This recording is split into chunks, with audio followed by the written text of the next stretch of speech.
ġbejniet friski u muqlija, ħalib tan-naċ, kannoli, bigilla, bebbux, ħobż biż-żejt u għasel. Ser ikunu fost il-ħafna prodotti lokali lil familji Maltin u anke turisti ser ikunu jistgħu jduqu waqt il-Valletta Local Food Festival.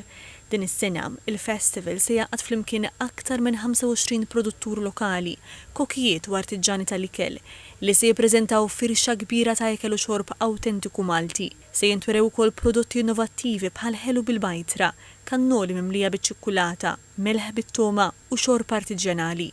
Dan il-festival qed isir b'kollaborazzjoni bejn l-Aġenzija Kulturali għall-Belt Valletta u l-Aġenzija tal-Ikel. Iċ-ċelebrazzjoni kulinari tagħna hija ikel li jitlaq u jibqa' f'Malta.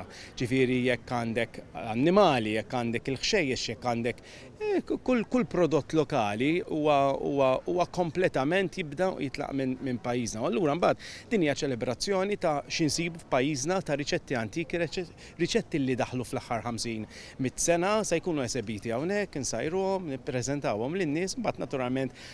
Ewlenija f'din l-edizzjoni se tkun stand mexxija mill-kok Charles Bone, li fuqha ser ikun hemm tisjir live minn koki lokali.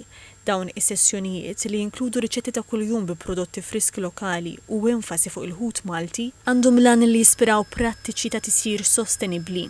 L-istrateġija tal-Malta Food Agency hija li nersqu l-ikel Malti aktar lejn il-kultura tagħna, lejn dak li għamilna Maltin. L-ikel li jtina identità u fl-aħħar mill-aħħar nagħtu din it-toma il-min ħajżurna turisti Maltin, it-toma ta' pajjiżna, dak li huwa l-ikel Malti. Il-Ministru għall-Kultura, l-Artijiet u l-Gvern Lokali Owen Bonnici qal li din l-edizzjoni ta' tispinta lill-ekonomija kreattiva u lill-komunitajiet Maltin u tkompli jissaħħaħ ir-rabta bejn il-kultura, l-ikel u n-nies. Il-Ministru għall-Agrikoltura, s-Sajd u d-Drittijiet tal-Annimali Anton Refalo qal li dan il-festival huwa ċelebrazzjoni vera tal-identità Maltija jonora lill-bdiewa u l-artiġjani Maltin filwaqt li jaqgħad lin-nies flimkien sabiex igawdu t-tomit tal-passat u tal-preżent. Il-festival li ser isir fuq 3 ijiem fil-bidu ta' Lulju ser isir f'atmosfera ta' daqq u kant minn diversi artisti lokali.